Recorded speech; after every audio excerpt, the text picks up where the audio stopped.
VIP launch, 500-ലധികം പേർക്ക് ഭക്ഷണം കഴിക്കാനുള്ള ഡൈനിങ് ഹാൾ, വിശാലമായ ആംഫി തിയേറ്റർ, 200-ലധികം വണ്ടികൾക്കുള്ള പാർക്കിംഗ് ഏരിയ, 300-ഓളം സീറ്റുകളുള്ള റോയൽ ഗസിബോ, 7 ലക്ഷറി സ്യൂട്ട് റൂംസും.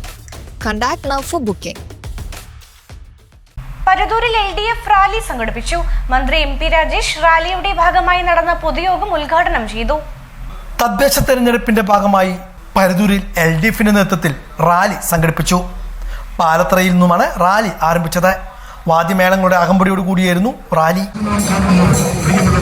കഴിഞ്ഞ 5 വർഷക്കാലം കൊണ്ട് ഒരു നാടിന് സംഭവിച്ച 50 വർഷക്കാലം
റാലി പള്ളിപ്പുറത്ത് സമാപിച്ചു.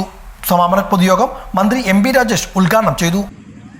ഈ വാഗ്ദാനങ്ങളൊന്നും ആരും ഓർക്കുന്നില്ല. പണ്ട് ഇന്ദിരാഗാന്ധിയാണ് പടക്കം പൊട്ടുന്നത് പോലുള്ള ചില വാഗ്ദാനങ്ങൾ മുന്നോട്ട് വെച്ചത്. ആദ്യം പറഞ്ഞു ഗരീബി ഹഠാവോ, പിന്നെ പറഞ്ഞു ബേക്കാരി ഹഠാവോ. ആളുകൾക്ക് ആർക്കും ഇതിന്റെ അർത്ഥം മനസ്സിലാക്കണമെന്ന് തോന്നിയിട്ടില്ല. കാരണം ഇതൊന്നും നടക്കാൻ പോകുന്ന കാര്യമില്ല എന്ന് എല്ലാവർക്കും അറിയാം, അല്ലേ? അതുപോലെയല്ല കേരളത്തിലെ LDF ഗവൺമെന്റ്. തെരഞ്ഞെടുപ്പിൽ ജനങ്ങളുടെ മുമ്പിൽ എണ്ണി പറയുന്ന വാഗ്ദാനങ്ങൾ ജയിച്ചു കഴിഞ്ഞാൽ ഓരോ വർഷവും നടപ്പാക്കിയത് എണ്ണി പറയുക.